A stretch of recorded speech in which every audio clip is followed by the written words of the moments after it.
Good morning students. Standard 8 subject Gujarati, lesson number 14 सारा अक्षर। लेखिका पिंकी बहन पंड्या।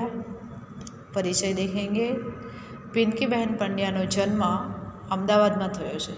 उनका जन्म कहाँ पे हुआ है? अहमदाबाद में हुआ है।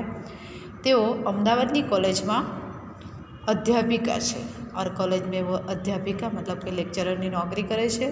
गुजराती ध्वनि व्यवस्था, गुजराती कोश रचना अने गुजरातीना सहायक क्रियापदों विषे एमणे संशोधन कर्या छे। संशोधन मतलब खोज करेलू छे, बराबर।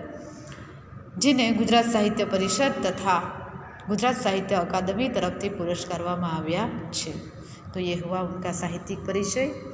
अभी देखेंगे लेसन का नाम क्या है? सारा अक्षर, मतलब के अच्छे अक्षर। अने सारा अक्षर खूब ज जरूरी है भणतर माटे। अगर अक्षर में गड़बड़ होय तो घणा बधा प्रॉब्लम थाय छे। आ लेसन में आपणे जोईए। परंतु सारा अक्षर करवा माटे, ए अक्षरों काढवा माटे शुं करवुं जोईए ते वात पण आपणने लेखिका अहींया बतावे छे। अभ्यासनी साथे व्यवहारु जीवन में सारा अक्षरનું કેટલું महत्व है ते आ पाठ में संवाद द्वारा दर्शाव्યું है। संवाद, दो व्यक्ति के बीच जब बातचीत होती है तो उसको संवाद कहा जाता है। और अभ्यास करने के लिए शिक्षण में सारा अक्षरों કેટલું महत्व है ते आपने लेखिका बतावानो प्रयत्न करे छे विद्यार्थीओना संवादों परथी। तो क्या होता है? चारजो ने बदले मारजो वंचाई त्यारे केवी गड़बड़ थाय ने अर्थनो अनर्थ थाय ते तरफ ध्यान खेंचवामां आव्युं छे। साथे साथे सारा अक्षर शक्य छे नी चर्चा पण संवाद द्वारा करवामां आवी छे। मतलब कि अगर हम गलत राइटिंग लिख देते हैं तो उससे हम गलत पढ़ेंगे तो वहाँ पे हमारा काम भी बिगड़ जाता है। ये बात भी यहाँ पे समझाई गई है। साथ ही साथ अगर खराब अक्षर है तो ऐसा नहीं है, उसको हम सुधार भी सकते हैं। उसके लिए भी लेखिका ने हमें प्रयत्न बताए हैं। तो संवाद જોઈએ। हार्दिक है, मेहुल है, आ बधा विद्यार्थीओ है अने एमनी चर्चाथी आपणने अक्षरों महत्व समझाववामां आव्युं छे। तो पहला हार्दिक कहे छे मेहुलने, मेहुल तू तो लेसन करवा बेसी गयो, चलने रमवा बधा ज तारी राह जुए छे। तो हार्दिक ने मेहुल से क्या कहा कि तू तो लिखने के लिए बैठ गया है, चलने अभी खेलने जाते हैं, सब राह देख रहे हैं। तो मेहुल कहे छे आ लेसन पूરું થઈ જાય એટલે शांति ने भाई। तो मेहुल क्या बोलता है? अगर मैं लेसन कर लूँगा, लिखने का काम ख़त्म कर लूँगा तो शांति से हम खेलेंगे ना। हार्दिक कहे छे अरे वाह, तारी नोटना पाना केवा मस्त छे, લીસા લીસા। हाँ, हवे मने खबर पड़ी कि साहेब कायम तारी नोट ज क्लास में केम बतावता हशे, बराबर। और जैसे ही मेहुल की राइटिंग देखी तो हार्दिक ने क्या कहा? आपकी नोटबुक के पत्ते तो बहुत अच्छे हैं, बराबर, इसीलिए आपकी राइटिंग अच्छी आती है। अभी मुझे पता चला कि सर नोटबुक में हमेशा से तेरी ही राइटिंग क्यों बताते होंगे। मेहुल कहे छे मारी नोट में पाना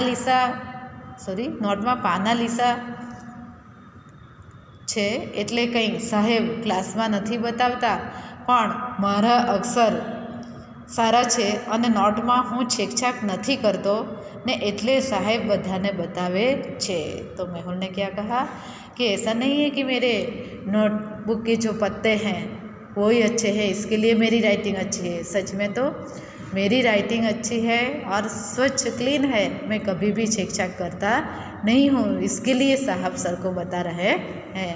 तो हार्दिक कहे छे हाँ, पण લીસા અને સરસ पाना होय तो अक्षर सरस ज आवे ने, लखवानी पण मजा आवे।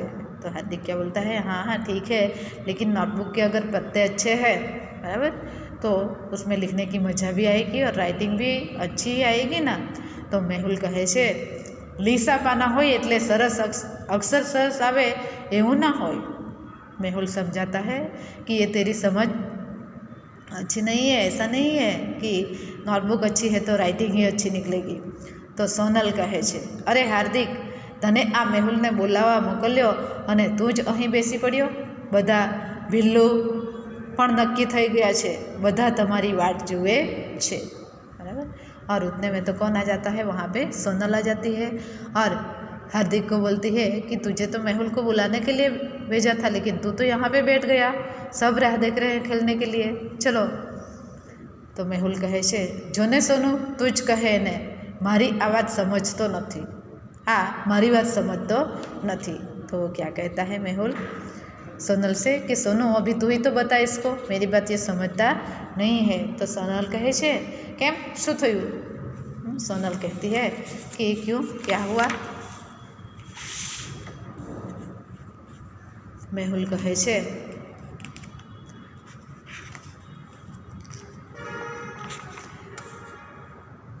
કે મારી નોટમાં પાનાલિસા છે એટલે મારા અક્ષર સરસ આવે છે, એવું તે કંઈ હોતું હશે? मेहुल ने सोनल को बताया कि हार्दिक ये कह रहा है कि मेरी नोटबुक के पत्ते बहुत अच्छे हैं, बराबर, इसके लिए मेरी राइटिंग अच्छी आती है, ऐसा वो मानता है, ऐसा होता है क्या? तो सोनल कहे છે ના યાર, એવું તો ના હોય, જો ને મારા પપ્પા મારા માટે મોંઘી મોંઘી નોટ ક્યાં લાવે છે। तो सोनल ने भी मना किया और बोला कि नहीं नहीं ऐसा नहीं है, क्योंकि मेरे पापा भी मेरे लिए कहाँ पे इतनी महंगी नोटबुक लाते हैं। तो हार्दिक कहे मारा पप्पा ने तो हूँ कहूँ छूँ तो ही नहीं लाता, बराबर। तो क्या कहते हैं हार्दिक कि मेरे पापा को तो मैं अच्छी नोटबुक लाने के लिए बोलता हूँ, फिर भी वो नहीं लाते हैं। तो राधा कहे છે એવી બધી તો પપ્પાને ખબર પડે જ ને, જે આપણા કામનું હોય એ મોંઘું હોય તો પણ લાવે અને કામનું ના હોય તો ના પણ લાવે, એમાં શું? तो અહીંયા राधा પણ છે તે કહે છે कि ऐसे सब पापा को पता चल ही जाता है कि कौन सी चीज़ लानी चाहिए, कौन सी चीज़ नहीं लानी चाहिए। हार्दिक पण એટલે તો મારા અક્ષર સારા નથી આવતા। हार्दिक बीच में बोलता है कि इसलिए तो, लेकिन नोटबुक अच्छी नहीं है, उसके पत्ते अच्छे नहीं है, इसके लिए मेरी राइटिंग अच्छी नहीं आती है। तो सोनल कहे છે એવું કશું નહીં, મારા અક્ષર તો ગમે તેના પર લખું પણ સરસ જ આવે છે। सोनल ने क्या कहा, ऐसा कुछ नहीं है, जिसकी राइटिंग अच्छी है उसकी अच्छी आती है, हूँ तो गमे तेना पाना पर लखूँ तो पण मारा अक्षर केवा आवे छे, सरस ज आवे छे। तो राधा कहे છે ए तो तू अणीवाળી पेन्सिल थी लखे छे एना लीधे। राधा ने सोनल से क्या कहा कि ये तो तू अणीवाળી मतलब के धारदार पेन्सिल थी तू लखे छे ने एटले तारी राइटिंग सारी आवे छे। तो अशरफ कहे છે एम ज तो तू आखो दिवस पेन्सिल छोल छोल करती होय छे। और अशरफ ने भी बीच में बोला कि इसीलिए तो तू जब देखो तब पेन्सिल छीलते ही रहती है। हार्दिक ने 2 दिवस में 1 पेन्सिल पूरी करे छे यहाँ पे। और हार्दिक भी बोलता है कि और 2 दिन में पेन्सिल छील के पूरी पेन्सिल ख़त्म कर देती है। तो सोनल कहे છે ए तो अणी तूटी जाए तो छोलवी ज पड़े ने, अने पेन्सिल ज बटकणी होय तो हूँ शू करूँ। तो सोनल कहे છે कि पेन्सिल अगर टूट गई है, बराबर, या तो लिखते लिखते छीलने की ज़रूरत पड़ती है तो उसमें तो छीलना ही पड़ेगा ना। तो राधा कहे છે संचाथी छोले છે એટલે कदाच तूटी जती हशे, ब्लेडथी छोलीस तो नहीं टूटे। राधा क्या बोलती है, संचा मतलब जे आपणे शॉर्पनरने यूज़ करिए छीए, तो ये कहे છે कि तू उससे छीलती है इसके लिए शायद टूट जाती है, लेकिन अगर तू ब्लेड थी छोले ने तो क्यारे तूटती नहीं। धवल पण ब्लेड थी छोलवा जता पेन्सिलना बदले आंगળી ज छोलाई जाए तो बीच में धवल क्या बोलता है कि अगर हम पेन्सिल ब्लेड से छीलने गए और अगर पेन्सिल की जगह हमारी उंगली कट गई तो। अशरफ मारी पासे तो एवी ब्लेड है कि अणी भक्कमदार थाय पण જરાય वागे नहीं। तो अशरफ ने क्या बोला, अशरफ ने कि मेरे पास तो ऐसी ब्लेड है कि खूब सरस आपणे पेन्सिल छूलीए, भक्कमदार मतलब कि अणीदार थी जाए तो पण क्यारे आपणा हाथने वागती नहीं। तो राधा कहे पण तारा पप्पा तो कहता हता कि तारा अक्षर बहु गंदा छे।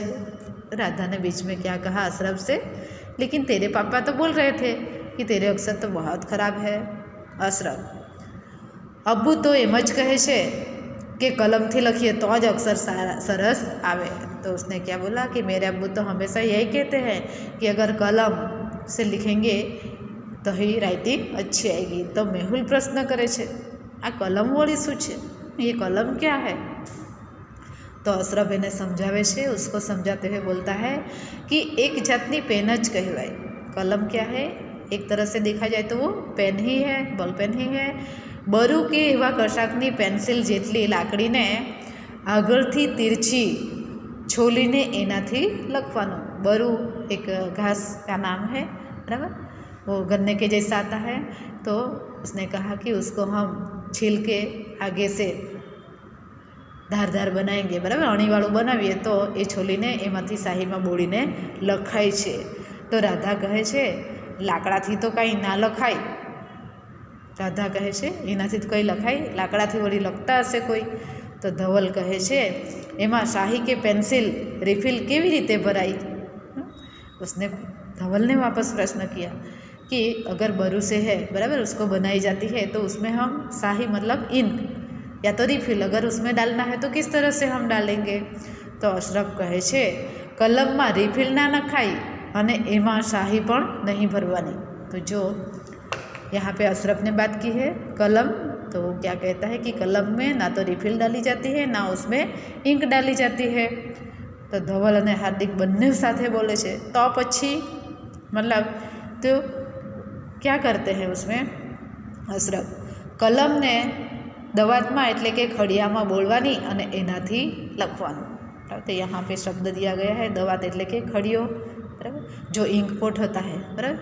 तो धवल ने क्या कहा, सॉरी अशरफ ने क्या कहा कि उसको तो हम क्या करेंगे, इंक पोट आता है उसमें इंक भरी रहती है तो उसमें हम डालेंगे और जैसे ही वो हनी पे आ जाते हैं उससे लिखेंगे. अगर आपको याद है तो जो कहीं पे देखा होगा जो धार्मिक कथाएँ आती है उसमें ऋषि मुनि जो लिखते थे, बराबर, वो इंक में डूबो कर लिखते थे.